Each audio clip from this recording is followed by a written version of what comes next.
Welcome, Owen. Welcome to the podcast. Welcome to the Stoney Baloney podcast, Owen. Thanks, guys. Yeah, good to have you. Owen Murphy, One Drop Design Studio, world-renowned poster artist and friend. Yeah, we're wearing his merch. Buy it, or we'll fuck you. Flew all the way from Baltimore, Maryland to be here for the podcast. We appreciate you. Yeah, thanks for coming in absolutely. from Baltimore to do the podcast. Yeah, very cool of you. Enjoying my time in Austin this Yeah, week. what do you like about Austin? It's been your favorite part. The food's been great. The music's been great. The comedy's been great. You know, all the things that they say are great about Austin. Uh-huh. They're not Lived lying. up to 'em? Yeah, It's they're not as lying. advertised. Yeah. Okay. Yeah. Yeah, I just went over to, what was it called? Sagebrush for my friend Taylor's, her coworker friend, something. He was putting on a show there. There was a bunch of country bands from Athens and local and all that. Cool. Oh, that was vibing. Right on. Yeah. Very cool. There's a lot of music in Austin, dude. Yeah. It's Yeah, nice there that used to be a South lot by's more. come. Yeah. But Yeah.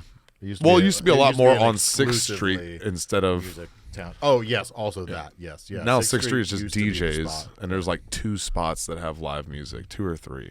Yep. It's like Blind Pig, Maggie Mae's, Friends, Sanjak Saloon. The Yeah. only ones that like really do live music, I feel like. Yeah, it used to be that you would just walk down 6th Street and every bar you went into was some band playing, and it was different music, and you would always find something you liked. It was a lot of fun. It was a very different scene. It seemed like all those venues were just right off of 5th Street or 6th Street Uh-huh. on like 5th and 7th. Yep. Or the Yeah, side yeah, all streets of or that has whatever. kind of moved. But also everything moved away from 6th Street when Yeah. that all went downhill. Yeah. Yeah. Which they're trying to reverse that, so we'll see what It happens. was a shit show. Yeah. Oh, Yeah, absolutely. yeah. South by and Yeah. fucking the weekend. Yeah, dude. It was a Yes. major shit show. Pretty nuts. Yeah. And fucking St. Patrick's Day weekend. God. Oh yeah, I didn't think about all of those things falling on the same. Yeah, Mm-hmm. that's a lot. That's a That was perfect whole storm. lot. Yep. NASCAR races next weekend. Good. So we can do our Stoney Baloney show, go out to the NASCAR race. Or we could do our Stoney Below show at the Stoney Below show. God damn it. Let's move on. Just drop that. Not the joint. Okay, I've always felt this way as an outsider, and I'm curious if you feel this way as an insider. I feel like there's no better example of a city that belongs less in its state than Baltimore and Maryland. Well, yeah. Or Commonwealth, because it's not. It's No, like Maryland's not. it's not? Okay. Virginia and Okay. Pennsylvania. Virginia and It's Pennsylvania. the only Yeah, one it's in up there. between.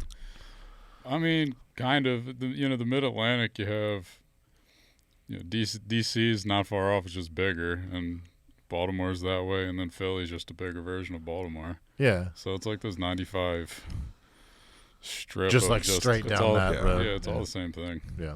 Yeah, he's right though, because once you get east or west of I-95 in any of those places, it just becomes what you think of Maryland, right? It's just that in Yeah, like- Pennsylvania. It's just just it's like just Chesapeake rural. Bay. You know what I'm saying? Like Yeah. just like yeah, like Off the 95 like quarter. $1 million that's where houses on a everything is. cliffside with cold, windy. Like that's what I feel like is all of Maryland, and then Baltimore is fucking Baltimore. Oh yeah, that's fair. Yeah. Yeah, definitely. Then once you go west, it's all mountains, and east. The Eastern Shore is just farmlands. That's where I lived for a bit, going to college and whatnot. I get what you're saying though. You're saying that like Baltimore isn't a good representation of Maryland as a whole. as a state. It just is a funny like. It's like a weird It seems like it's pocket. the opposite of the rest of the state. Yeah. Well, it's the same thing with like Philly and Pennsylvania. Like anything. That's fair. I guess. Yeah. Yeah, well, I mean, at least there's Pittsburgh, which is. But Pittsburgh is a also- very like blue collar, hardworking. They're built off like the steel industry. Sure, yeah. It's not like a city. Like Philly is full of colleges and fucking. Oh, that's a blue collar city as well. But everything, it's like the edges of Pennsylvania, and then everything in between is just like they call it Pennsyltucky, because it's just hills Yeah. and mountains and trees. And Interesting. Amish little- people, little tiny Mennonites, So many Amish. lots of Yeah. butter. But it's fresh butter. So Yeah. It's like, good fucking it's butter, real dude. good It's butter. turned good. Yeah.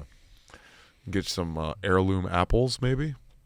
I like that there's just like a little bit of fear in Owen's eyes every time he catches the absurd amount of The spread. Yeah. CBD that's in front of Yeah. him. Owen doesn't smoke as much as we do. He's been smoking with me a lot this week. Yeah. But Yeah, in preparation. yeah, he takes a couple puffs and then he's like, I'm good. Yeah, Yeah, by the end of the night, I'm cross-eyed. correct. That's how we do it. That's because my shirt's off though, and he can't figure out which titty is which one, so he gets cross-eyed. Because they swing. Yeah. Because I used to be fat. Used to be. Scott, the grandfather cock. Wharton, I said my titties, not my balls. TikTok. Here's the way the podcast works on. I think you know the way it works, but we're just going to give you a quick synopsis. So you're going to tell a story, right? You already let Gabe and I know the storytelling topic. We're going to tell stories based on that topic. I think today it's psychedelic experiences. Okay. But one of us is going to lie. He's a liar. Hey. One of us can. What? How dare you? And one of us is going to tell the truth. And it's your job at the end to figure out who wins and who loses. I think we all win. That's true. We all win. Student Glass definitely wins. Yeah. They win like 67 viewers per episode. That thing is 6 to 7 viewers per episode. pretty crazy. Have you ever seen one of those before? Oh, nice. Okay, so you're an old pro. He's not that old. They have a Grateful Dead one that they did. That's actually Student Glass's like. That's what they're pushing hard right now. That was the most recent. Yeah, that's their logo for That all. is milky. Yeah. In college, we would just use the Gatorade bottle. Yes. Yeah, that's where this started. The guy who designed this, I saw he posted one time the original design, and it's literally just 2 Gatorade bottles that he stuck together Yeah. and created something similar to this. Fucking crazy. My one friend in college took a 5-gallon, one of those 5-gallon water jugs. Burned like a gram. It's like 2 grams at a Per time. shot? Yeah. Yeah, it was like Yeah, we dude. just do it and just be rocking back and forth. It was like that, but you know, we're reckless. Yeah, smoke enough weed to get autistic. That's kind of that's the. Yeah, Was of the this college? podcast. definitely nonverbal. Was the college you went to an art college? Art It institute? had an art program. Was it like kind of known for its art program? Or I was don't it think more? so. I think it was mostly known for like nursing and business and teaching, maybe. But no, I think it was fun. It was good. I had a great teacher there who really shaped me and to move forward into what I'm doing. You know, his son was very successful at poster art and. Oh, cool. So you branding already stuff. had like a little bit of a roadmap Yeah, for it's it. important to have mentors. Yeah, absolutely. Yeah, and Yes. especially one that said, you know, in the first day of class, like, nope, you're not any good. Do better. I was like, oh shit. Like just Yeah, that's broke- a good place to start. Yeah, it just broke my ego. I like teachers like that. It was, you know, a challenge. Yeah. And it's also necessary for somebody like you who's very talented. You need a little bit more of that, like. yeah, I think the thing is that I'm coachable. Yeah, that's a fucking good quality to have. Yeah. You know, when you're in some sort of mentorship relationship, you know, you Yeah. need to be able to be coachable, and that allows you to. Being coachable is not just being coachable from an outside presence. It's also being coachable from yourself and being Yeah. able to critique yourself. And if you're your own biggest critic, Yeah, ultimately, that's what you're really learning is how to do that on your own. right, exactly, Absolutely. exactly. It's that negative inner voice, really. So it's like Well, the you root of- you have to in any kind of artistic pursuit, you have to be your toughest critic. You have to. Absolutely. If you're going to be successful, that has to be part of it. because not everybody's going to tell you the truth No, at all. No. Yeah, Most that's people true. just blow smoke up your ass. Yep. Yep. And I Just so think- they can just keep it pushing, you know what I mean? They don't have to Yeah. engage more than like, good job. Yeah, exactly. It's like, no, give me honest Well, but feedback. also I I, need th- that. I think I don't know that everybody's capable of it. No. That's true Like too. really and truly, I think people do their best in those situations, but that's all they have to offer. Right. Yeah. You know, Maybe that's- it's a little both. Yeah, it's a tough thing to really break down anybody else's like artistic expression. You know what I'm saying? Yeah, 'cause Right, yeah. Especially everybody's- if you don't have something that's yeah, similar. everybody projects their own bullshit on it, but like Yeah. I think it's also important to recognize what's good criticism and what's just Right. Somebody being an Yeah, asshole. just somebody saying some shit. Yeah. yeah, Yeah. Yeah, there's definitely a difference between constructive criticism and somebody just, exactly. belittling you. Yeah, you got to surround yourself with people who you know you can trust to offer criticism when it's necessary. And Absolutely. people you know that where it's coming from when they offer it, that it's coming Definitely. from a place of wanting to see you improve and not trying to put you down. Yeah, everything I do, I have like 4 or 5 people that I run it by and be like, because I need a second set of eyes. If I'm like, if I'm working on something for 30, 40, 50, however many hours that I'm putting into a piece, like eventually I'm getting bored for a second. There's a certain point where it's like, okay, this is, I'm numb to it. I need to sleep on it or run it by my people, my team, or whatever you want to call them. Or what I'll do is take the screenshot and look at it on my phone obsessively and be like, okay, this is what it looks like from here. It's like zooming out and seeing the imperfections of like if the lights are off or if I need some more hatching or the colors look strange or whatever. It's just nonstop. So like even when I'm saying like, oh, I'm gonna sleep on it, I'm still like, yeah, you're not. No, you're still staring at it the whole time. Yeah, just like, oh, okay, here it is. But eventually, by doing that, I could look at it and the next day I know what I'm working on. And then I always see everything else that's wrong with it when I'm signing and numbering posters or like whatever. Right? Yeah, I bet. Yeah, exactly. Yeah, because that's just the way it is, and I'm sure you guys do that with comedy as well. So even when a joke's as perfect as it can be, or even when I'm in the best flow or really in my pocket, it's still, you can still look back on it and pick yourself apart. I think that's just how we are. Because there's also been a lot of times where I've had there's a lot of times you get off stage and you think you did bad, but everybody around you is like, why are you? Yeah, you missed one spot. You know what I mean? Like that was, but that's funny. all you remember is the line that went just absolutely dead. Yeah, that'll stick with you. Even, and it's not even just if that was the last thing you said. Like it doesn't matter. It could have been the first thing you said, and the rest of your set went well. But you're like, yeah, but I started like ass. That'll stick with you. Yeah, it's a healthy habit, I think. Yeah, for sure. It is the only thing that forces you to continually get better. Yeah, definitely. And that's the only way you reach the whether or not your goal is to be the best any person that's ever done what you do or just be the best version of who you are. Either way, it requires that same level of drive. Yeah, and you know what helped me doing that? Psychedelics. Oh, look at that. He did that. How did psychedelics help you do that? It helped me be more self-aware in general. It makes you really... Sometimes psychedelics, I feel like, can do that to it could be negative, the self-awareness, you know what I mean? It can make you too self-aware. Yeah. It can almost make you, like, cynical. If you're not careful, Well, it helped me not take myself so seriously. They, like, got the stick out of my ass. And... yeah, it's let me think here. I would argue any drug, if you do it to an extreme, you tend to get the opposite effect. Yeah. Of what you go into. Right, yeah. Like if you do too much cocaine, you feel high and euphoric, not jacked up. Right, yeah. And it's like that's when you've gone too far. If you smoke too much weed, you feel like anxious and jittery. So True. it's like any drug, and I feel like it's the same thing with psychedelics. If you do too much, you end up going like back around to all ego. Right, yeah. Mm-hmm. Yeah, I think what it makes me do is kind of just sit with my own shit, and I can't escape it. So it forces me to be uncomfortable, and then, I mean, that's similar to how the meditation is. That's anything that's hard, if you're willing to do it, it's that's like where you get the lesson at the end. That's what really helps you. It all comes together. Yeah. For me, that's every one of my experiences.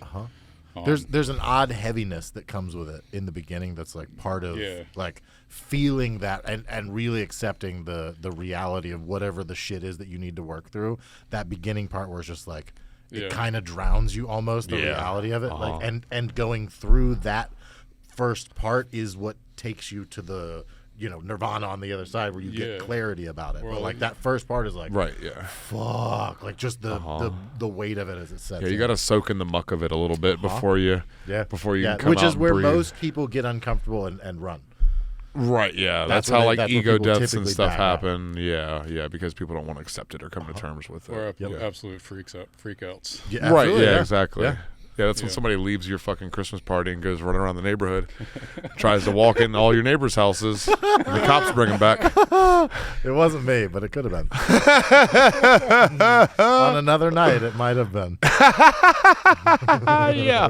Good thing we were out in the middle of the fucking country. Yeah. Jesus Christ. Yep. That was a good one. Sorry, yeah, I just had a wave of real highness. There will be several of those. Yeah. There's going to be a waves, couple yeah. more. Yeah. That's good. Yeah, so what was we talking about? Psychedelics. Yeah, psychedelics. Yeah, and how it affects your... Yeah, I mean, the visuals, there comes a certain point where everybody, as an artist, everybody's like, oh, did you, you must be tripping balls. I was like, yeah, my visuals don't really get crazy. It's all very introspective. Yeah, same. And I don't go out and do it publicly. Like, I'll do it in the comfort of my own home. And, so I've done it by myself where I just, sit and I might doodle. Like, I'll take that's mostly what I do. I'll sit there with my notebook and just get everything out. It's like almost nervous energy, but I could fill up like three pages like the whole time, and then there's like little snippets where I'm like, okay, there's something, and there's something, and then from there I can enlarge it and then make it bigger and bigger and bigger, and then that's when I dial it in. I might get a digital like, oh, I'm going to submit this to a band, and I don't do that all the time. It's actually very few and far between. But from doing that, I've learned how to do it in a sober mind, and like after it transfers over. For sure. Yeah. It's like a message that comes through, and like so I'll do that after working out for an hour and then sitting in the sauna for a half hour. Which can give you very similar. There's a lot of. It's interesting. There's a lot of ways you can trigger the brain to give you that experience. Absolutely. Yeah, and that's kind of like I guess what we're all kind of seeking is figuring out how to get our brain tuned into, I guess, the source. Right. Yeah, as creators, for sure. Yeah. Just sitting in that, like getting into that flow state. Especially when you're experiencing blocks or stuff like that, or you have a big show coming up, or anything of that nature. It's definitely good to. Yeah. That's the thing I was talking to you earlier at the house, but the automatic drawing meditations. It's kind of just like it's where I don't say no to myself. I just keep it going and pushing it forward, and it might not make any sense. Like it doesn't How matter. often do you come back to that and you're like, okay, most of that is just I was very fucked up. Well, I mean, is most of it usable? Like, or you build on it? You don't feel like there's not really much of it that's a waste. No, I don't think it's like a true waste, because at the end of the day, my goal is to just fill the page. And so either way, no matter what, you're accomplishing that goal of creating whatever will end up being the thing. Yeah, absolutely. Okay, because even You're just at least working out that I'm muscle. still creating. Like that's Yeah. still whether it's and it all ends up being very abstract. And I could show that to your average person walking down the street, and I'm like, oh, cool. Yeah. But it's No. You showed me earlier. They would think a schizophrenic person did that. You look at my drawings. I'm like, are you okay? Yeah, because it's very abstract. That's the whole point. Yeah, It's not absolutely. like, and that's cool. It's just like freehanding, just whatever. We're following where the pen goes. Yeah, it's kind of like it's jazz. It's art. It's just like a illustration version of jazz, it feels like. But yeah, that probably does unlock something for you. Absolutely. Yeah, it's just being present. And like sometimes I'll do it before bed. Sometimes I'll do it when I wake up, because it's better than looking at my phone first thing in the morning. And just like, let me get this out. Just, sometimes that's all it is. And yeah, that's, I keep losing track of myself. You're fine. Yeah. No, it's all good. We're gonna get you high and then tell you stories, and you have Yeah. to remember them and try to figure out who was lying. Yeah, it gets even better. Yeah. There's a trap door underneath your chair, so you better fucking get it right too. There's an alligator and a there's space not an invader alligator. down There's there. just more weed. And you have to smoke your way back out. Yeah, it's like Dante's Inferno, but with weed. Holy shit. Oh, man, killing me. Dante's just our dealer down there. How is Dante? He's fucking great. He's stoned. Yeah. No, but Yeah, you got any questions? Any questions? You guys talk now. You guys talk. It's your turn.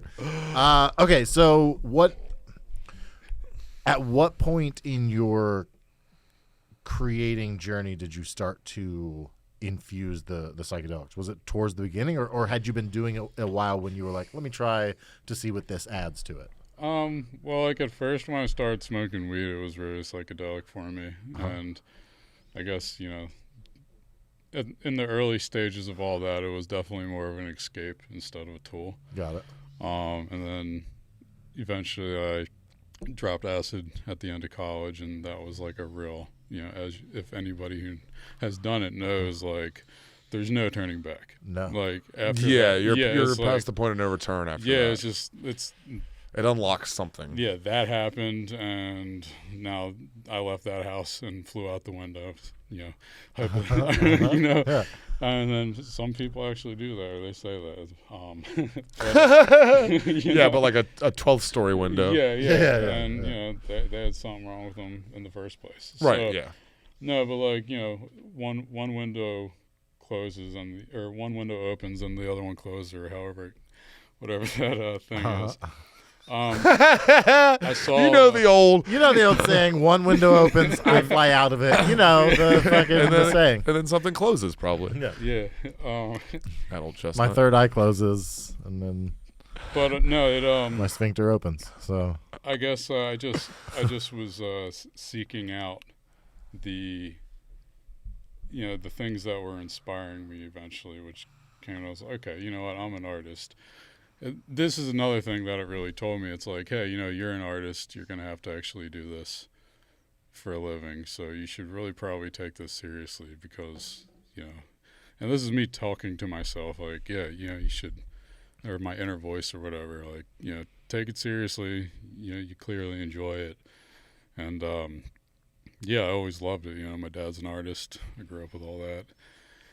Yeah, you told me before your dad's a muralist. Yeah, he did a bunch of murals. He's been doing his own stuff, like on wood panels, like painting, drawing. Like, I don't know exactly what you would call whatever he's doing, but it's really fucking cool. But yeah, that's always inspired me. He's always shown me like a different perspective and how to look at things different and all that. Which is, I guess that's between that and learning about the culture of the art that I now do, and then the history of that and the music that came with it and all the things, LSD was part of that. So, it went from that, and I experimented with that. I go to festivals. And take a drink of water. Cotton mouth.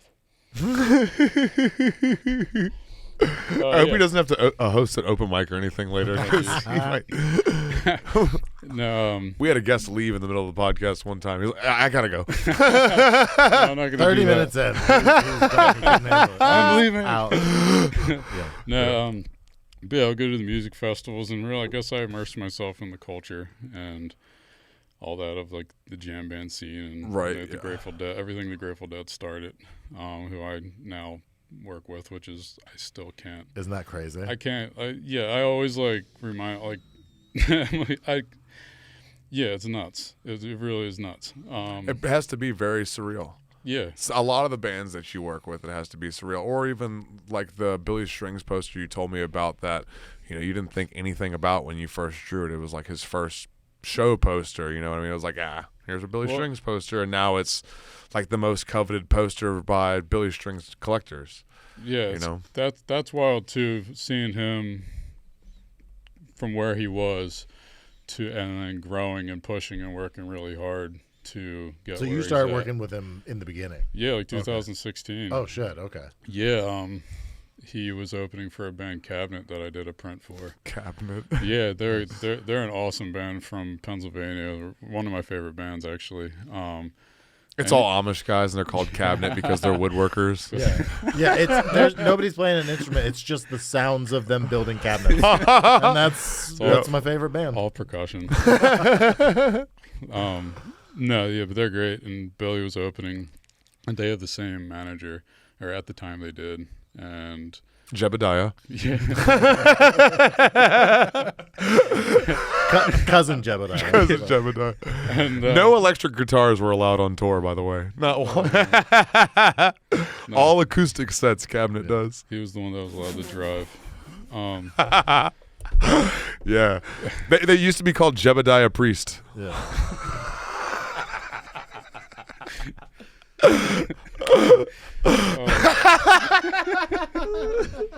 Yeah. Oh, jeez. Oh, fuck. Yeah, I like that. I like that a lot. Yeah,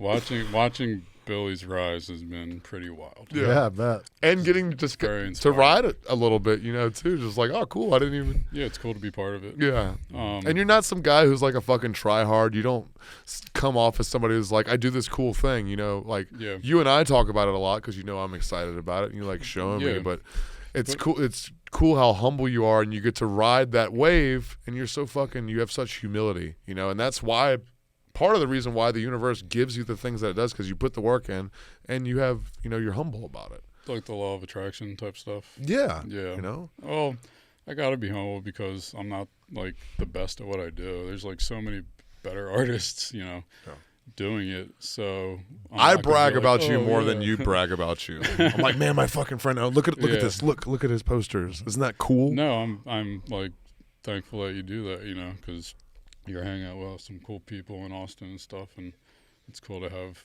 you're just helping spread something, and that's awesome. I appreciate it. Yeah, I mean, it should Well, be collaborative. it's a thing that's worth spreading. What Yeah. you do is very cool. Yeah.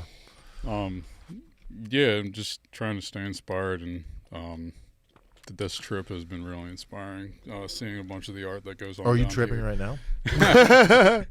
fuck? No, I mean, Did you go in the mini fridge? I'm definitely smacked, but yeah, that thing is pretty wild. It is dangerous. Yeah. It's almost like alien-like, the way it's shaped. It is, yeah. Yeah, it's crazy. It does look like something from an alien laboratory. It's like and an you- anti-gravity bomb. or Uh-huh. whatever. Yeah.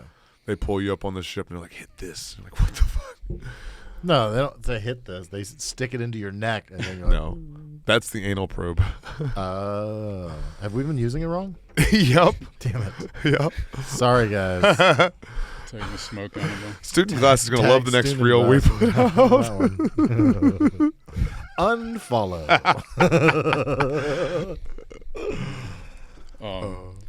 I can't wait to get home and start my next project, which I can't talk about, but You showed me, Oh, you showed fuck me yeah. one that you were working on, and I'm excited. yeah, I'm excited. That's coming out in like a month or so.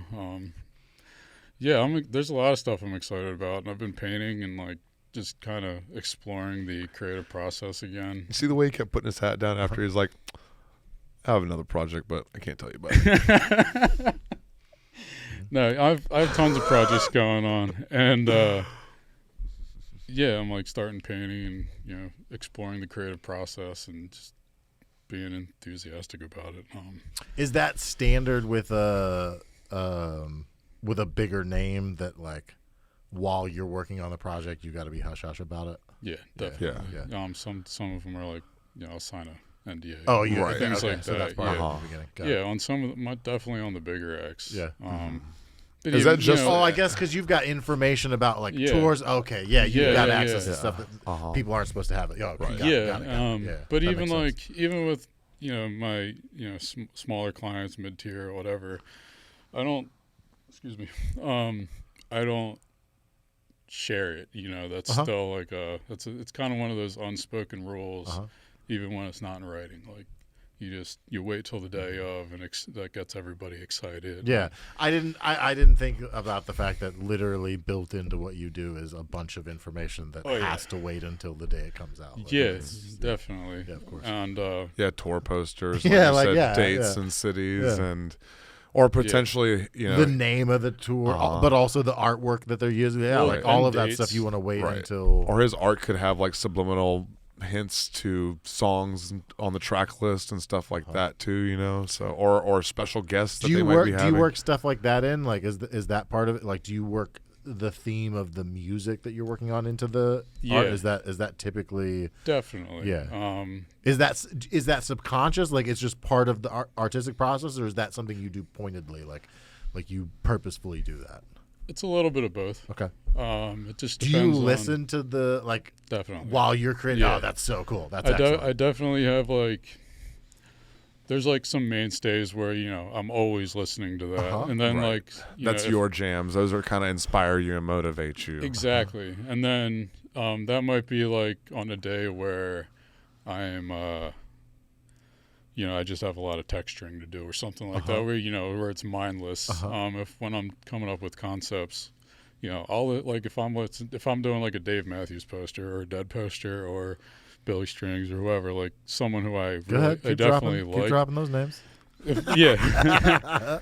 No, if I do We've heard of all of them. Yeah, so like if I do something like that, then I'll really dive in because they're bands that I actually you're already you're invested, yeah. But like, it's How long have you been working with Dave? The last summer was my first one. Did you not know I knew Dave? But it was cool. Dave and I go way back. But it was cool. How long have you been working with Dave? Because you seem new. No, I'm definitely new. I'm stoked. I was gonna say it was really cool to dive in to his discography, which I listened to 15 years ago or whatever. Right, when you were in college and in school. Yeah. And then get back into it in a different way to inspire you to create stuff. Exactly. Right, you're in a different headspace. You have a different maturity. You have a different skill level. Yeah. You can translate the sounds to the paper better than you could before. So it's like going back and looking at a joke after a couple years. Once you're much better, you're like, oh, I know what I can do with that. Oh now. yeah, I have the skills now to turn that into something else. So it's almost sometimes you have to get opportunities like that, and you're like, you know what? I'm glad that I got the Dave Matthews opportunity now and not 4 years ago because I wasn't ready for it then. Because I've definitely got opportunities in comedy.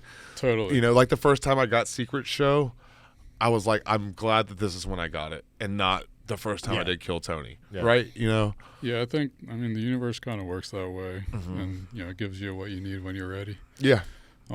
Like, if 5 years ago, I would have probably shut the bed on a big piece like that. Yeah.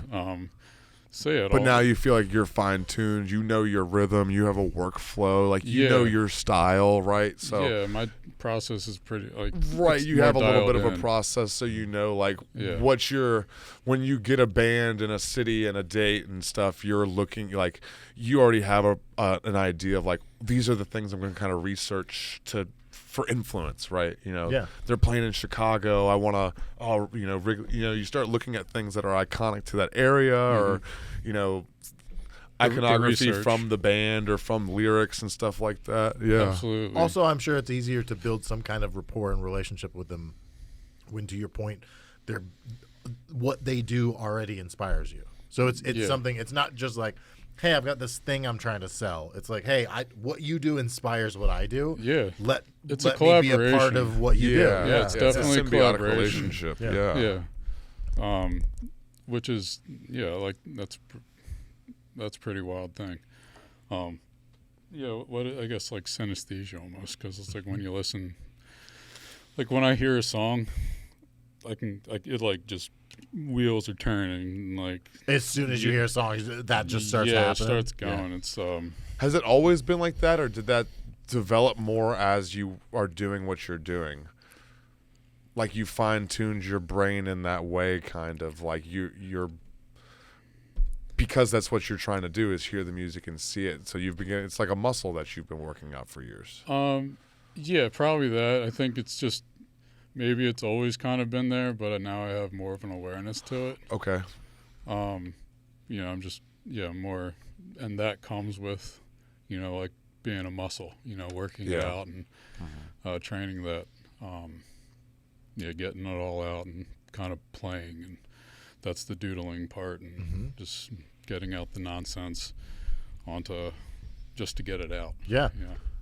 And sometimes it's also just about like the nonsense is in front of the genius, and you literally just have to get that out of the way so that the thing that needs to come out can come out.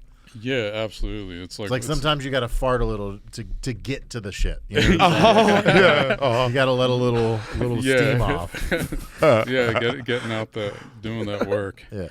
Did you turn your mic on just so you could? Giggle for that. That was an amazing analogy. I love that. That was perfect. Oh man. You said that you have done posters that were born like you were on psychedelics when you did them. Is that something that you would talk about, or is that something that you would like, I don't want the band to know that I was fucking high when I made that? I mean, they're all doing it. They were doing it when they're making the music. Are you kidding me? What's your favorite one that you made? Because it sounds like you've done a couple, handful. What was your favorite one that you made or came into fruition through a psychedelic experience? Oh man, like I feel like every time if I do DMT, I've done it a couple times, and every time I've done that over the past 10 years or 8 years or something, that always charges me up for like a year. It's like, oh fuck, always like, it's so like, I'm like, it just becomes like, so like, oh, that was this thing that I learned from it, which is always like, it always comes back to the same message, but like thinking about it and whatnot, it's always just being. I love psychedelics because there's not a lot of language for it. Yeah, especially like a true psychedelic it's revelation. So it's just a knowing and a feeling. Yes, but also it is polar opposite. Trying to explain it to somebody who's never experienced it, you will never pull it up. Like it won't ever happen. However, explaining it to somebody who has experience, it's like every single thing you didn't say, I understood. I was like, yeah. It's like jazz. You hear the notes that aren't there. Yeah, it's Miles Davis, man. It's funny because you guys are you speak for a living, and I draw pictures for a living, so you can probably describe it better than I can, but that's, I guess, where I'm painting the pictures or drawing. That's where I'm drawing out, getting out that way. That's where you tell your stories. Yeah, exactly. So a picture's worth 1,000 words. The next question I was gonna ask was what psychedelic you feel like most inspires you, but it sounds like DMT is the one that has the DMT was a crazy one, the longest effect. Yeah, and you feel like the theme of what you get from that experience carries on for much longer. Yeah, and mushrooms. I don't often like send it on mushrooms, but when I have, it was that's just crazy. Yeah, mushrooms are heavy. Yeah. It is weird that I would rather do DMT than a heavy dose of mushrooms sometimes. because it's only 20 minutes. Acid. I haven't done DMT yet, but from what I've heard, it's similar. Acid is like, it's all rev. There's not like a lot of build up. It's like, oh, am I? And then like it hits you, and then you're just like, you're at that level. Yeah. But and there isn't really like, I mean, I know people microdose, but people who do that, it's like you're not getting anything from it. Yeah. But it's really just like you take enough and you go there. But with mushrooms, it's so weird that there's like a giggly little silly like, oh, I'm high, but you eat one more gram than that and you're like, oh god. Like, the difference between that is such a small amount sometimes, and it's fantastic. It humbles you because you don't really know which one you're getting. Yeah, it's really just that thing. It's it's the mushrooms way of just like being like, chill out, you cocky son of a bitch. Yeah. Like here we're gonna. Yeah, that shit will plant sit the fuck you down. Yeah. LSD seems like the most functional for you to be able to do your job and be experiencing the psychedelics, right? Like you can take the other thing about acid is you're up for fucking like 12 hours, so you better figure out something to do. You better have something to do. Doodle, bitch. Yeah, fucking get to doodling.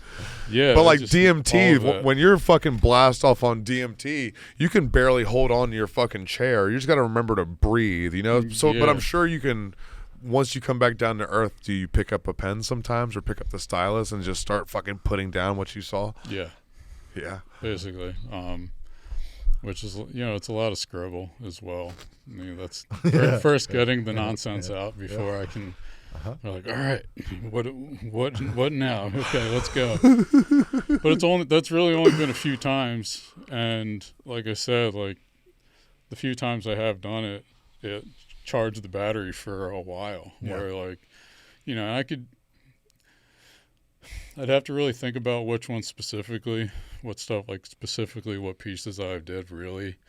You know, some you could probably tell if you look at it. Yeah, for sure. You know, but I did have a guy at Flatstock this weekend, or this week, what I was here for. There was the big posters. It's like Comic-Con for posters.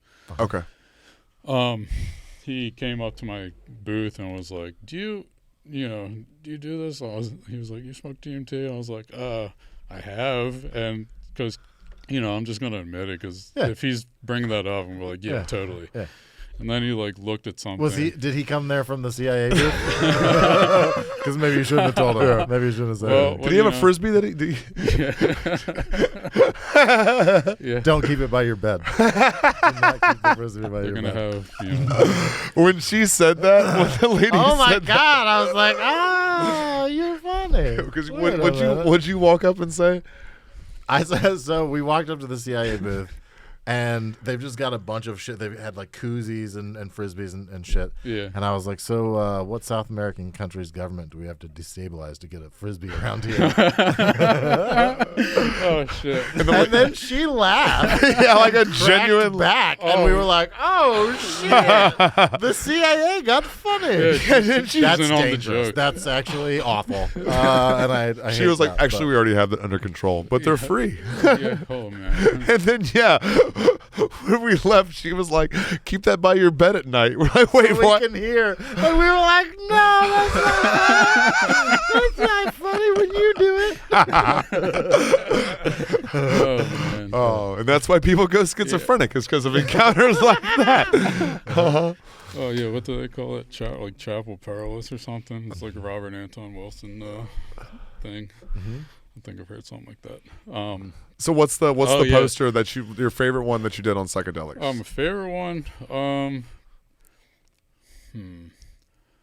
my slightly stupid one from last summer. Mm-hmm. That was probably heavily inspired by mushrooms. Nice. And that's probably one of my favorite things I've ever done. Nice. Just because of like the amount of time I guess it's what's that called? The technique that I developed with it, something that I've been dialing in forever. Oh, so you developed a new technique doing that one? Yeah, it really pushed it forward, I guess. Interesting. And that's got to stand out to you big, because that changed it your opened skill. up. Broadened your horizons. Yeah. Absolutely. And I'm not saying, hey, this is going to make you do that. Like, that's not the case. No, but it can help you unlock it if it's there. Yeah. Be responsible about that. Of course. We would never encourage anybody to do drugs. Yeah. Nope. Yeah. We have to do a disclaimer at the beginning. We should start doing a disclaimer. We have to do a disclaimer. We should do like a Pat McAfee style disclaimer. Yeah, don't do drugs, kids. Yeah. But if you do, so be an artist. But be productive about it. On the contrary of it, like, I definitely started doing those as like an escape from, I did it not responsible. Right, yeah. That was, and then as you do it, you realize, oh fuck, I need to have like intentions when I do this, or else it's gonna turn, it'll turn on you. Absolutely. And that, that whole thing was just like that was like this unlocking of this like somewhat spiritual journey where like I've discovered Ram Dass and Alan Watts and all those guys, and just other points of view and ways to really just become a better person and learn to self-regulate yourself and get into meditate and take care of yourself and just try to become the most ultimate version of yourself. And, strive for that. So, that's kind of what my all in all journey for the past couple of years has really been from doing that, And I figured, if I dedicate myself to this art because it's a fucking gift and I'm really grateful for it. Just that's my purpose right now, for now. Give it like, a couple of years and it might be something completely different. But for now, that's, what I got to do. Yeah. And finding that is really and truly the key for life. But also, to your point, knowing that there's no one it. Like that's it for now. That's Yeah. right for right now where you are. That's your purpose. But that changes. And I might draw a completely different hand, you know, Uh-huh. at the end of the day. Yeah. You know. Yeah. And that's fine. And it's interesting to see with every artistic pursuit how the artist chases the art. Yeah. Because as soon as you get comfortable, it seems like when you get comfortable, it pulls itself away from you. Yes. Like that's when you find the inspiration gone and you're like, fuck, where is it? Yeah. And then searching for it again is what gives you the inspiration to create new things. Yeah, absolutely. Yeah, from I guess how I've really looked at that. Let's get him higher. Can do, my friend. No, like The game show hasn't even started yet. Still Figure- doing the get to know you phase. Could you imagine if they did Family Oh, Feud shit. and Steve Harvey took Yeah. this long to get to know the guests? It'd be a better show. It'd be a much better show. So, so it's funny. A lot of the things you said tie into my story, but in the other direction. Like I learned a lot from the story, but it's because I did the wrong things. Owen hasn't even told his story yet. What? I thought he did. He's been talking about doing psychedelics and Oh man, I've so I didn't know that there was like a one single. Oh, I thought it was the I have a bunch of The stories. totality? entirety. Yeah. Tell us the ayahuasca and Appalachia story. Oh, that's right. Oh, there was a story. Oh, fucking- yeah, That's how I am. So Your story. that was like, yeah. So that was, I guess, yeah. I'm a curious person, and I think in my pursuit of, you know, what I told you, I was like, okay, let's see what this is all about, and you know, there's definitely some work that I'm trying to push through and work through it or whatever, that I just can't seem to get there. And it was the first time I really did a psychedelic in a super legit setting where it was like ceremonial. Mm-hmm. Which is a very different experience. I've only done that once. Yeah, it's a very different experience. It's incredibly spiritual, and it's like All more- the energy focus has to be powerful too, Oh, and yeah. kind of heavy. You can feel it. It has to be a different trip and vibe because of all that focused energy. Yeah, and it's in a group setting as well, Mm-hmm. and it's with a professional. Yeah, you said the guy's a psychotherapist. Like, had Yeah, like he's a degree. master's in psychotherapist, and his family's been doing ayahuasca ceremonies for generations and generations. Like, he was super legit. I made sure of it. I wasn't just gonna go, you know, hang out with some book in an Airbnb. You know? Yes. But also, Welcome to Austin. Yeah. He's not going to hang out with a wook in an Airbnb, but he's been staying at my house for a week. His house. I don't know if you know what you're saying, bud. Well, we weren't doing heavy psychedelics. Still time. Yeah. there is so much time. I have 24 more hours. Yeah, so, you know, I got there, and the way it worked was it starts at night, and you do it through the night, and you have to fast for a week beforehand. And You fast and don't eat certain meats and Yeah. don't masturbate or have sex or yeah, you Doing gotta the other drugs, like you gotta clear everything out. totally Yeah. sober, like straight up, like strict vegan diet. no It's, visual media. it's well, you know, I was still working, but yeah, it was a good fast, and I get there, and the ceremony doesn't start till 10, and you know, I'll just cut to that. When I got there, I met somebody who knew my brother, and they're Oh, like, that you didn't know was going to be there. yeah, Interesting. and he's like, "Oh man, we asked your brother if he wanted to come to this." I was like, "That would have been." That's so I weird. might have had to go home.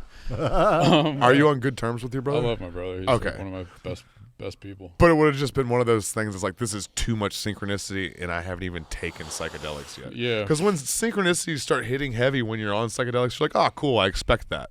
You know what I Yeah. mean? But when you're not even on them yet and it's already happening, you're like, oh, shit, this is going to be a strange weekend. Yeah. So yeah, well, the ceremony. So I'll get to the ceremony. It started, and First, we did this thing called rapé, which is like a shamanic snuff, and they blow it up your nose. Yeah, and it's intense. So I went to the person that I knew who was hosting, and then what is the purpose of that? Is that part of the? It lets the medicine ground itself in your body. Like it helps. It's like a primer. Yeah, primer. Yeah, exactly. And yeah, gives like something to attach to a little bit. Yeah, this science shit.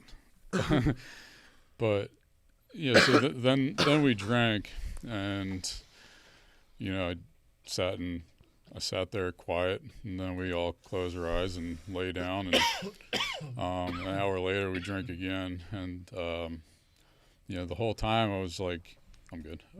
Listening to. I could tell by the way your hand was shaking when you handed it back to Scott. Yeah, I'm so cold. Yeah. Wait, is this the heroin joint? I can see my breath.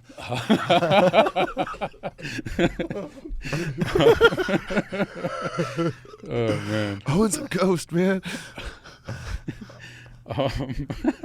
He feels the same way that Mazzy feels right now. Yeah. Oh man, poor girl. I feel like he feels like he's being interrogated by police right now. Yeah. Tell us about the ayahuasca. Where was it? I'm probably on a list anyway, so whatever. Oh yeah, I send you memes. You're definitely on the list. Yeah. So, no, there was no real intense visuals or anything. It was really, like I said before, it was all very internal. And I think that was the intention that I set, was just to do internal work. Get to my core of like, what are some of these things that I can't figure out. So you didn't know what you were looking for, really, but you're like, there's something amiss. I need to do some inner work. What is it? Something's not right. Like, help me find it. Why am I just, my life's fucking good. Why am I so anxious about shit? Why am I mopey, like, all the time? And why do I feel like this? And yeah, like that was kind of it. And then during that like 6 hour period, I listened to this like battle inside me of like, what sounded like almost, because it's all dark, it's like I'm sitting in a dark room and I'm listening to my parents argue in the other room, and like maybe it was that something down in my subconscious, I don't know, but it's someone else told me it was like that sounded like your higher and your lower selves, your different consciousness, your consciences, like the the angel and the devil on your shoulder, just arguing, like one being like, yeah, evil shit, and the other one being like, yeah, shut the fuck up. Like, you don't know what you're talking about.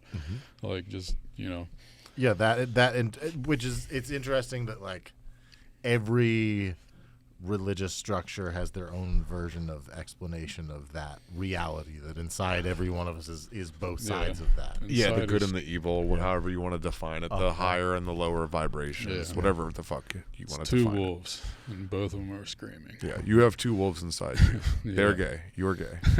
Why are there wolves? Ouch, this hurts. It's a lot of wolves. To be inside a human, any amount of wolves is too many wolves. Way too many wolves to have inside you. Only have the two holes. Well, 4 if you count the wolves. Oh man, and I did. I did. No, but yeah, okay. So ceremony ended, and I had a lot to think about. This is just the first night still, that was right? the first night. There's a second night, and then like a closing ceremony. Oh, nice. So yeah, like that so it's day, like the Olympics. Yeah. Psychedelic decathlon. No, it's not. People are like, oh, it's fun. It's not fucking fun. Like, there's lots of like crying and throwing up, and some people were doing that. I didn't do any of that the first night at all. It was just like, it was just still, two wolves in there. Seemed like a basic introspective psychedelic trip to you. Yeah, I was was definitely high as shit. Ayahuasca sucks. This was overrated.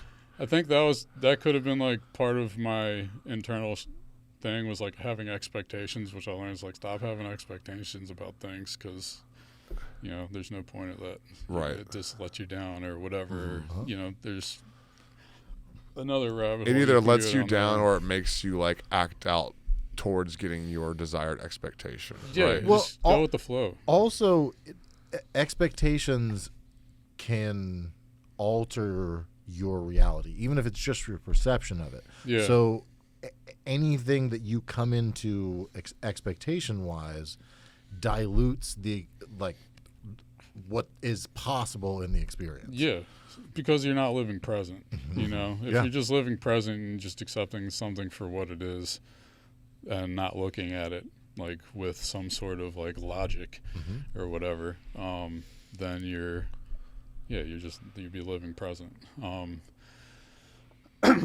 But yeah, after that ceremony, you know, I'll just use the word shaman. It was like, yeah, and he didn't speak any English. I'm just paraphrasing, because what my friend who was interpreting said. Because if I said what he said, it would just sound racist. There's no way for it not to be that. You guys don't want to hear my impression? No, this guy. Wait, let me grab my headdress. Shit. No, this guy was awesome. I was ready you know, for this. he's like he's a really solid dude. So like, you know, the whole day went by. He's like, yeah, keep your energy up. Definitely sleep. You're gonna need it for tonight. Yeah. Because it's gonna be a lot different of experience. You're gonna remember it for a very long time, which is very true. So, you know, I went to the woods and like chilled and meditated and like thought about things and sculpted away at my clay of intentions and, you know, just figured, okay, this is what I want. You know, I want to be just overall a better person because I think that'll make me better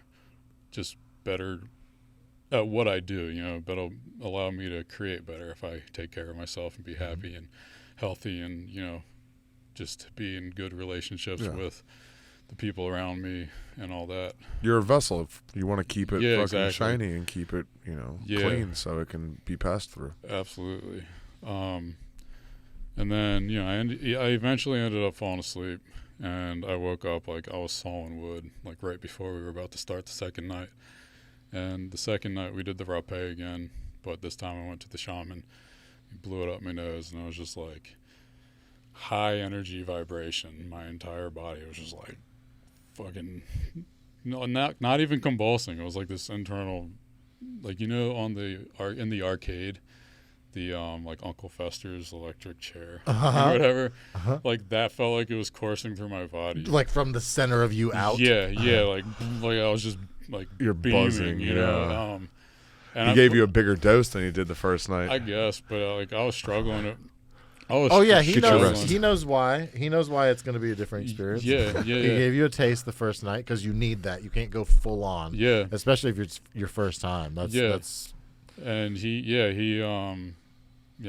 fucking blew me away with that shit. And I went and sat down, and I was like, you know, I was struggling for a minute, and that made me puke a little bit, like just some bile. And then I didn't drink because I was struggling with the rapé, and they came around the second time and came straight to me, and they gave it to me. And 5 minutes later, I got smudged by like incense or San Paulo, I think. And I immediately filled up like a large popcorn movie theater bucket, like 1/3 full of black liquid, like the color of your fucking curtains behind you. And it was loud, and I'm not a very peaceful vomiter. Like I straight up call dinosaurs. Like I'm just like the loudest. Like I'm pulling muscles in my stomach from doing it. It's very violent. It's violent. Yeah. And yeah, so that happens, and then I just laid there like kind of just mind blown and like, holy shit, like, yeah, I really need to get my shit together. And like, just like internal dialogue fucking multiplied. Yeah, like it was like I was giving myself like a pep talk for like 6 hours. But it sounded like Rosetta Stone by Tool. It was just this really fast. Like Johnny Depp in Fear and Loathing when he comes up and whispers in his ear when he's at the bar. But like you know it's going that fast, but you understand. I hear every like somehow you know it's too fast for it to make sense, but you're like, and that's why it makes so much sense. I heard every consonant, every vowel, every enunciation. Loud and clear. I heard that shit, and then again, still no, it wasn't like what people say, where it's like, oh, the visual, I want to see funky shit. Like that's not the case at all. And until the the closing ceremony, where it was like a sweat lodge, sacred sweat lodge, and they make a fire out of elements. Like they make the whole thing out of the elements. They don't use a lighter or anything. They're using like, river rocks and flint and sticks and just earth shit. Fuck yeah. Yeah, and it was they do that and then they heat up river rocks in a stick dome that's covered in animal pelts, and we sit in it like in our box. I was in my boxers, and it gets to be like, however hot it is, but I'm sweating my balls off, like just pouring drenched. sweat. I Yeah. am drenched, and we're all drenched, and he's doing his prayers and his songs and all that stuff, and it's pitch black, complete darkness, and I start seeing vivid, like super realistic illusions of bees. Yeah, like bees. And then I'm seeing like sacred geometry and like all this shit's flashing and it's just bees. I'm like, what the fuck? And then I'm like seeing all the people I know and all these things. Like it's like life's flashing, and then like, but there's bees. And I was like, oh, what the? And then you wake up and you're Jerry Seinfeld. No, I'm Chris Farley. Friend Tommy Boy. But yeah, it was kind of weird. And then it comes to a close, and I get out, and I'm soaking wet, and I'm like, oh, I need to dry off. I'm stronger than I was earlier. Like, yeah, now I need to dry off, and then out of nowhere, from the bile. No, it was nasty. And this, I shit you not, it was a calm weather all weekend, and this is what really spooked me out. Like, all the other stuff was like, yeah, I'm tripping balls, but this is where it was like next level. Like, don't know how to describe it, or it's purely coincidence, but I don't completely agree with that. But all weekend there was calm weather, and we're in this valley in the Appalachian Mountains, and this violent wind comes whipping through the valley and dries me off. I was like, what? Like completely like dry? I am bone dry. Oh, what the fuck? It was like that was like, I was like, what the? That was fucking weird. Nice. And then I go over and get my stuff, like my clothes, and I'm like, all right, now I need to go change my clothes. I'm walking over to my van to grab a change of clothes and do that. So on my way over to the van, a bee comes up to me, like his carpenter bee, and he's like checking me out, and then flies away. And I'm like, okay, that was kind of weird, but there were a couple carpenter bees up at the lodge all weekend, like 3 or 4. It was whatever. But then a bee comes back to me and checking me out, and he flies back towards the lodge, and I'm like, okay, that was very strange.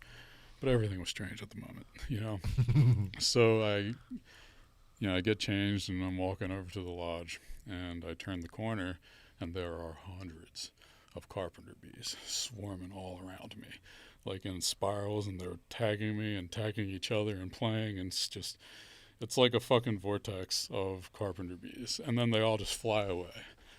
I was like, and that point I start crying. I was like, I don't know what the hell that, like, what The universe is talking, nature like, knows. Yeah, I was like, I don't have any words for that, and are people gonna think I'm fucking crazy when I tell?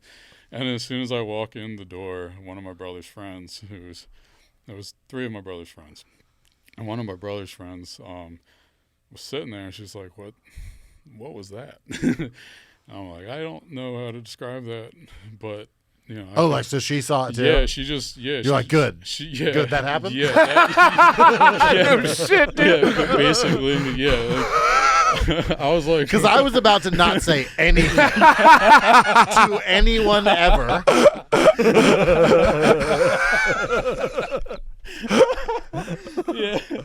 yeah. No, that's awesome. But yeah, that's and then I drove home. Yeah. How all good stories end. Yeah. I came down off ayahuasca, took a little drive home. Yep. Nothing crazy. Yep.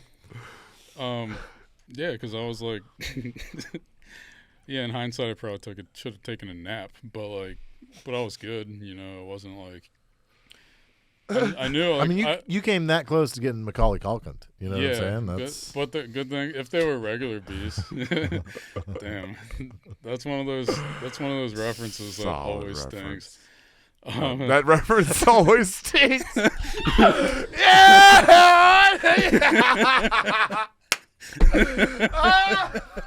all right. You got a new co-host, Scott.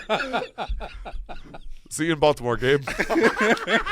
hope you know how to draw, bud. Like, because it's Baltimore. Can I go? Can I tell my? Are you done? Huh? Are you done? Yeah. All right. Yeah, go for it. So mine ties in it. Oh, that's fucked up. I have it on the. Were the bees real? I'm sorry, I missed. Like one of them's louder. Than Wow. So when he was tripping in the sweat lodge, he said that he saw it was like a darkness retreat, Right. Sweat lodge, high on ayahuasca, and he saw bees, Right. like Part real, as part of the trip. as that were Well, the trip. yeah, it was like getting out of me. Like that was sweating it all out. That was like the final purge. Okay. Yeah. You know? And he saw bees in this darkness retreat and like sacred geometry, and bees were but bees were a heavy theme of the Trip. There's always The different visuals. tropes when you do ayahuasca or DMT, and I have an mean idea. mushrooms can be too, but like the insect realm is one of them. I have an idea of Praying what mantises, it meant. bees, things like that. What do you think it meant? If I'm just like putting logic to it, and which is all I guess I could try to do is, I guess I just overthought it, and I was thinking, you know what, bees are they're a sacred being, that was I don't like that. I mean, they are. They're so important. bees. They're sacred. Being sacred. Yeah, They're because so important to the ecosystem. Yes. because they don't, they just do what they do. They follow their purpose. They don't ask questions. They serve their queen. They do like all their Don't we all? they just do they do their thing and but they don't question their purpose. And I think that was one of the things, like, I shouldn't question what what I've been blessed to be able to do. Right. And then, the Were you whole in a thing about headspace the at whole that time like that, where you were kind of second guessing yourself? Yeah, definitely. Because it was during pandemic, and it was like I was in survival mode. Right. Yeah. We were talking about that this morning. Yeah, when you're in survival mode, you can't, fully think clearly. So you can't. Yeah, just learning to self-regulate yourself, and that's one of the things I try to work on. But oh yeah, so yeah, and then bees are in, like, it's like the family unit. So I'm like, I need to do better with my family, and then whether my my wife, my mom, my dad, my brother, all that shit, just get straight with it, because that's important. So those are kind of the lessons that I immediately got, and then over time I feel like there's always been other things, like, oh yeah, it's like a little reminder, like, yeah, I gotta work on that. I gotta think about that, or whatever. But yeah, that's, I guess, the end of it. I immediately did a Goose poster right after that. Cool. Yeah, that was there. I'm gonna try to write down all his like references to posters and put the links in the fucking description so people can look at those arts. Yeah, right on. Man, anecdote real quick before my story. Those arts? Those arts, those posters, that art. Them there arts. Them hair arts, Them boy. arts you got there, boy. Them nice. Them nice arts. Hey, y'all like the kitchen dwellers? Hell yeah. I'm going to walk into a gallery at some point and say that. Them some nice arts there. hey, you drew them arts? Hold on, but can we do that as a goof? Yes. Remember when we walked around El Paso as British tourists all night? Can we go to like an art gallery as rednecks? Because that would be really that fun. was fucking amazing. That was so fun. But then I do a much better German accent than British accent, so I pretended to be a German tourist later, and that was also fun. All right, quick anecdote before I tell my story. It's weird how nature is affected by DMT. It's weird how like nature knows, because every time that I've smoked DMT like outdoors and stuff, like I remember one time I was it's literally the particle that connects everything. Yeah. DMT is literally in all of us. In every Yeah. single thing. Yeah, it's weird. But the animals always act strange. I remember one time I was floating down the river and the water was like pulling me and I was dancing with it. It was very go with the flow, like DMT message experience, right? You're kind of a dancing with the water, like just kind of dance through life. But the fucking, the plants do it and the rocks do it and everything else do it. They're like, we love you, but the animals, when like birds are like swooping at your fucking head and stuff, it's so weird. I have had that happen before. It's almost like because you're probably locked into a different frequency. Yeah. So you might be at a higher. Exactly. And they're probably higher conscious than we are. Yeah. Your little antenna is buzzing. Something man. like that. Yeah. Not exactly that. But. Different story for a different day. But the story that I thought about, because I have tons of fucking psychedelic experience stories too, and I didn't really know which one I was going to tell until you started talking. But so on my way, I'll keep it short and sweet. So on my way out here from Virginia, I drove through the mountains, which is fucking beautiful, Appalachian Mountains, to get through. I think I went through. I was going to Kentucky to see my friend Bridget, going to Bowling Green, Kentucky, and usually that takes you down through like Bristol and stuff, right, to go west. But I took a different route, which was only like 9 minutes longer, and it took you up through like West Virginia and then took you down through the top of Kentucky instead of coming out the bottom of Virginia and going up through Tennessee to get to Bowling Green, because it's like southwest Kentucky. So I took this new route that I never drove out there before. It's like my third or fourth time going out there. But I remember one point when I was in like the West Virginia mountains, there's all those really high bridges and fucking really high tunnels, just tunnels carved through these giant mountains, dude, these ancient goddamn mountains. And, I'm riding out there with my entire life, like I'm leaving Virginia. Like I am literally exiting Virginia and into my new life. And I'm with Bo and I have all my possessions in the back of this van, and I'm fucking chain smoking joints and cigarettes the whole way out there.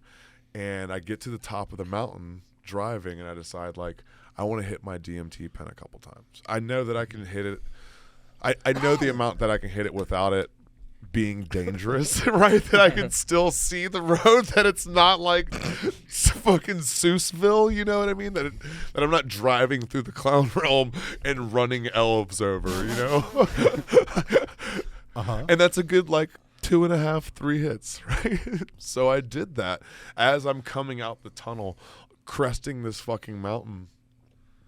And when as soon as I hit the pen and blew out the smoke, the clouds covered the sky, and it started, like, sunstorming, right? On my fucking van. It's just this huge, giant fucking storm. Like you blew the clouds into the sky. Yeah, dude, it was crazy. And then it started pouring rain on my fucking van. And this was like, the whole time that I was high on DMT, it was this rain was happening. And when my DMT came down, the clouds parted and the sun was out and there was a fucking rainbow, dude. It was so weird. It's so weird how DMT and nature fucking interface, man. It is so crazy. Yeah. The dogs always act weird. That's my story, is the mountain story. But like Bo always fucking acts weird. You know, when I do, like, he acts weird when I do other psychedelics. When I do acid, he's like, oh, fuck, he's got childlike nature. Let's fucking play, dude. He knows he can sense it about me. He's like, he knows I'm mischievous and playful. And then I'll just run around in the backyard with him like a fucking Native American and his wolf. You know what I mean? Like, it's so primal, right? Yeah. But it's, you know, when you smoke DMT, he like gets concerned. You know, he like sits in the corner like. Give me a side. Give me a side eye. Need me to bite? Yeah, the side. It's very side. You need me to bite you, bring you back. Hey, you awake? Because I will. I'll do it for you. Like that dog from the old commercials. That went out. You know, just don't let it be. Yeah, that's fine. But that's my story. A little quick snippet. Yeah, the clouds parting on the fucking mountain when I was exiting Virginia, coming in to West Virginia into Kentucky. And it's also in that little spot where it's like Virginia, West Virginia. It's all in like 15 minutes. You're in all 3 states, right? Yeah. It's just like a little corner of each one. So it's Scott's Exodus. You know, you're traveling to the promised land or whatever. Yeah. So my story is a story about a time that I took mushrooms and went to IKEA, which is a fantastic idea, like as an idea, right? But at this particular time, I hadn't done mushrooms in like 5 years, so I had 0 tolerance. And also, the mushrooms that I got were from Oakland, and they were from a legal dispensary there. All right. And I didn't realize that, much like legal weed, they'd figured out how to increase the potency of mushrooms. Okay. I didn't know. Like, I knew, like, I always remembered, like, there were certain strains that you would get, like, that would hit harder and you'd have to eat less to, but nothing like this. Like, these were, like, I remember when I got them, I just popped just a little, like, literally half of a cap, and I was tripping for like 3 hours, like real good. Damn. And like faces melting and morphing. Not that level, but like auditory shit and like everything's breathing. Oh yes, yeah, absolutely. Breathing, like the vibration shit you were talking about, absolutely. Yeah. But that was when I was in Oakland, and then we moved here, and so I was like, all right, I'm gonna try. You know, we're going to fucking IKEA, like have some fun. So let's make a day of it, right? Know? Yeah, exactly. Yeah, because it was just like a Saturday, and out of nowhere, my wife was like, "Let's go to IKEA," and I was like, oh, "Let's fucking go." Right? But the problem is, we have 2 children.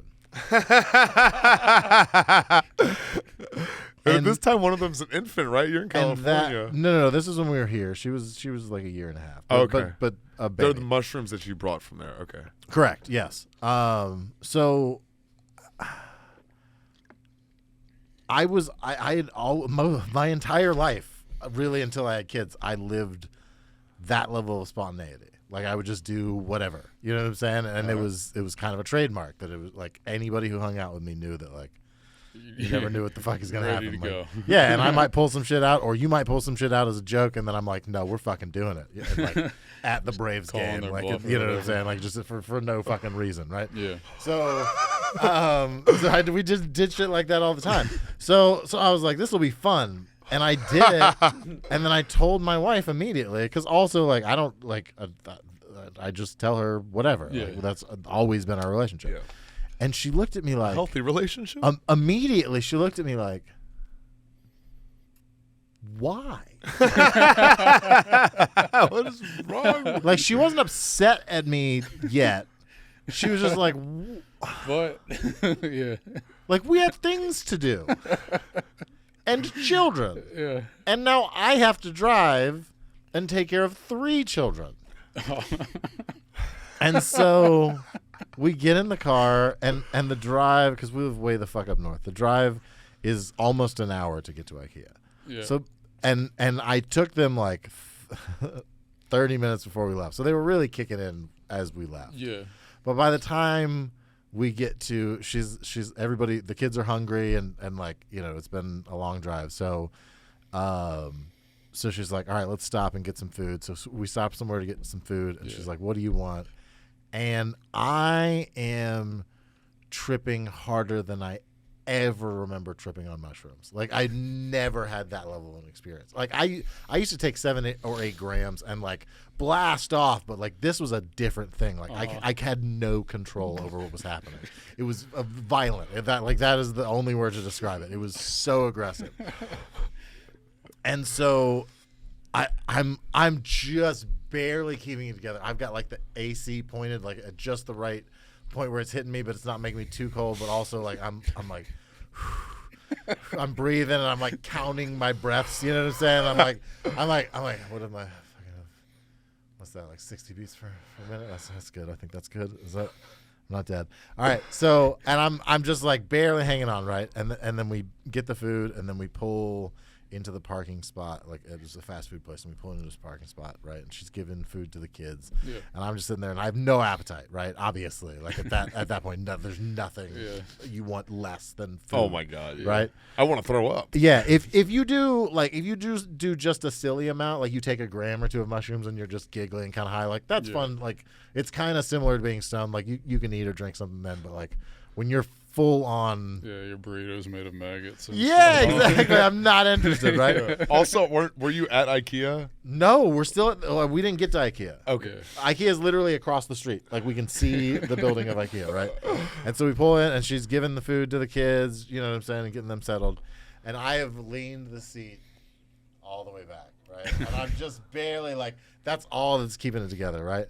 And I open my eyes, and as I open my eyes, this minivan pulls in beside us, but it pulled in like weird. And that's all I can really tell you about what happened. Like it wasn't like, I don't know if it pulled in too fast or too slow or at an angle, but it was weird and it made me uncomfortable. Everything in your entire universe forever. And so now I'm just fucking losing my mind. I'm not okay. And really what was happening was killed Owen. I was realizing that I am absolutely not okay to be in public. Right? Like that's what I'm realizing, but too late, I'm in public, right? And I'm panicking because I'm like, IKEA is right there. We drove all the way here, and I'm going to have to tell my wife, we got to go back all the way home. And then if you want, you can come back to IKEA with the kids. How far is this? An hour. Oh, shit. We got to drive right now. We got to drive an hour back home because I am too You're melting. Fucking I'm too part of the. That's what it was. It pulled in too close, and I was the vehicle we were in. So I was like, "Why are you so close to me?" I don't like it. Get in your own space, right? So I looked at her and I was like, "Babe, we have to go home." And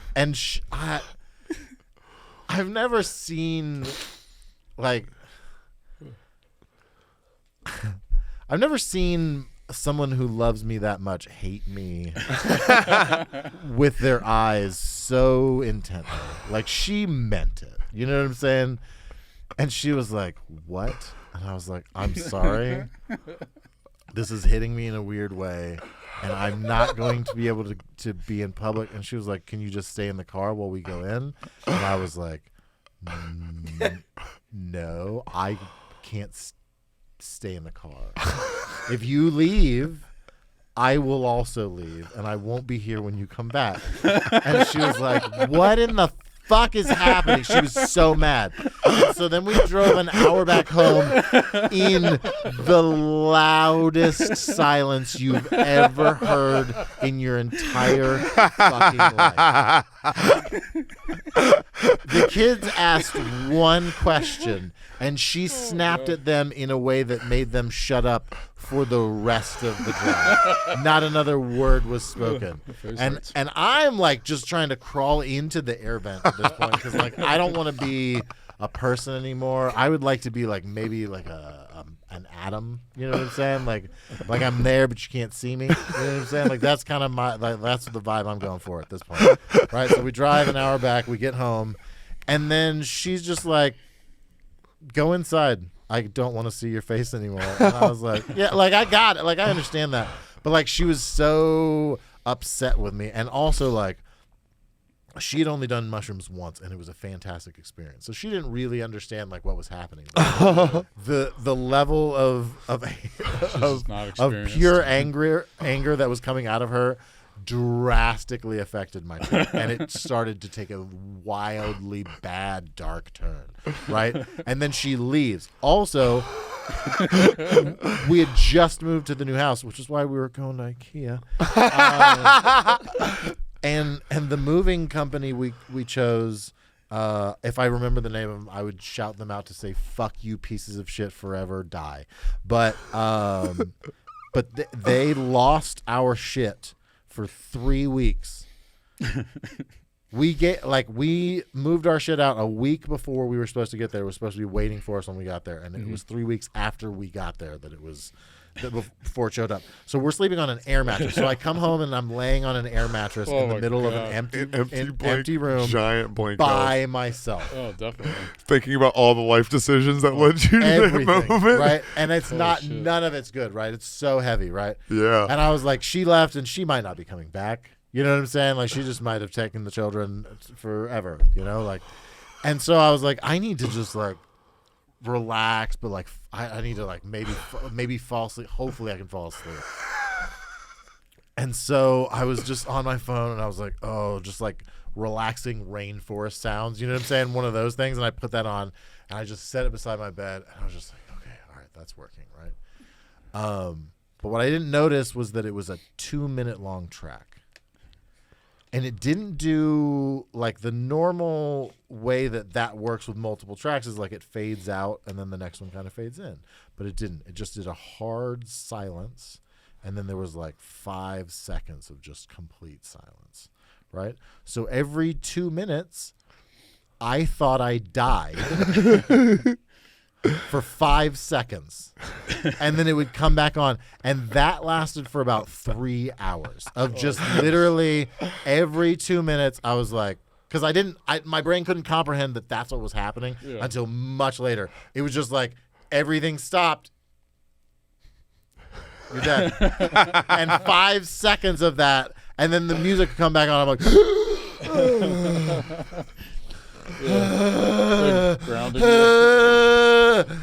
yeah, it was fucking amazing. So the lesson I learned that day was that like my life is different now because I am a father and I can't act like a juvenile asshole all of the time. So we all learn some things, you know. Don't do mushrooms at IKEA. Because you won't make it. Because you won't make it there. Yeah, you'll get lost. Yeah, it's also that would have been bad if you made it there because it's built like a maze. You didn't make it in. They're labyrinths. I'm glad you did. I knew. That's why I did the mushrooms. I had to go home. Yeah. There was no way I was making it out of there. No. There was no way I was making it out of there, or there was no way I was making it out of there not in handcuffs. Like, that was for sure the police would have gotten involved. Your pupils were probably touching the white of your eyes. There was no white of my eyes. There wasn't. It was just the black of my eyes. Yeah. I love that. Love that story. All right, so now I gotta figure out. And then a bunch of bees swarmed him. Right. Yeah, then I got on the way stung home by a bee. You had to pull over. It was my wife. All right, so what, I have to figure out who's lying? Yep. Those were yours was significantly more ridiculous. They were both pretty irresponsible. On brand is what you're saying. You know what? I didn't think about that till he said it. Yeah. Whoa. Feeling a lot of judgment coming from you. Yeah. But yeah, he's like, I go up into the mountains with a professional. Yeah, no, we fucking hear you, Owen. Jesus. But I think you made up that whole thing or inspired it, but it was a really crazy story. Yeah. So I'm Baloney I and think he's Stoney. I think you're Baloney and he's Stoney. the childlike anticipation of this is so much fun. Did I win? He's gonna be really mad when he wins, and I give him the prize for the game show, and it's just one of his stickers. He's like, "Fuck! I knew I shouldn't have left those at the Can you studio." sign this? Yeah, you're right. You win. You Nice. win. Yeah. That was an insane story, though. I was like, damn, this guy, he fucking wrote this down. I Yeah. did. Yeah, it's a story that I've done on stage a couple times. Oh, right on. Hell yeah. Well, now I know. All right. Yeah, I'm irresponsible. At least Gabe made No, his I've wife done- drive in the lie. I've done some dumb shit, too. I was like, I didn't even try it. And then I woke up and the dog was driving the van, man. So my dog smoked my DMT, right? No, I love that bit. That shit's hilarious. I love that bit too. Um, Was it cool for you to see that? Because I know you saw it on Kill Tony. So was it cool for you to see it live and see the way it's evolved? Yeah, definitely. Yeah, I've had a lot of fun this week actually seeing a lot Dude, of it's this been fun different shit. having you. It's been a good time. The comedy thing. I came down here I was like, hell yeah, I get to go see all this going down because me and my wife watch Kill Tony every week. It's Like, very that's cool our to thing. see that shit in person. Yeah, exactly. Yeah, I remember the first time I was in the pit, like, oh shit, this is a big thing, and I'm like actually a part I'm of a it. part of it. I didn't realize the band jammed for 20 minutes or whatever beforehand. They crushed. they're They've gotten a sick. lot better too. Yeah, they're super tight. I don't know if I just wasn't paying attention, but they were jamming, man. They're evolving as a band. You know what I mean? They're becoming a more cohesive unit. It was also a very different thing in Vulcan because it was like they were playing as like people were coming in and like of chair. You know what I'm saying? Like it wasn't like people got there in advance to listen to them. It was like you guys play as some background noise while That's people true. are filing in. That's true. Which is a very and like how good of a set would you do? While everybody, you know what I'm saying? Like, true. Yeah. like that's not a very conducive place to like do your best. Yeah, Like, People aren't this late was- for the wasn't a mothership. great People are there early. No, they're hella early. Yeah, or Yeah. you lose your seat. Uh-huh. Yeah, they There's were. consequences. This was part of the show, and they were getting it. Yeah, they were. That It was great. That was really cool to see that, and then, fuck I it. tricked him. I got him. Yeah, no, Irresponsible of you. Yeah, it is. fuck yeah, it is. I gotta sit and hang out for a couple hours. Yeah, this was a blast. All right, Final so messages for plug your shit. plug your shit. We'll have links and stuff in the description below. Oh, right on. Yeah, so One Drop Design Studio on Instagram, all spelled out. You can't see any of that because it's doing Let me last. think. What else? Yeah, Instagram's the main thing. One Drop Design Studio. Do you have links on there for like your website? Yeah, on my to join website. your email list. Yeah, it should all be there. To go look at your shop and look at your posters and Yeah. and buy them if you're a collector. Fucking Yeah, if you're I'm, not, I'm always start dropping one. stuff, and I'm always working on something, and whether it's a poster or it's I've been trying to do some more passion projects, just to try to do things out.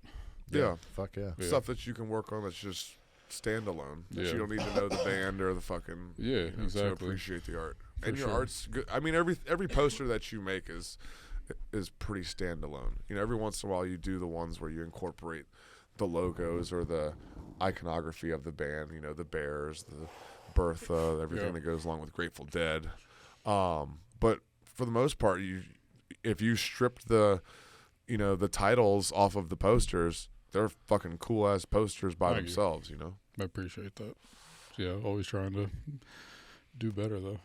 Any final words for anybody that might be watching the podcast because you're on it that maybe you influence their art or maybe they like to collect your posters or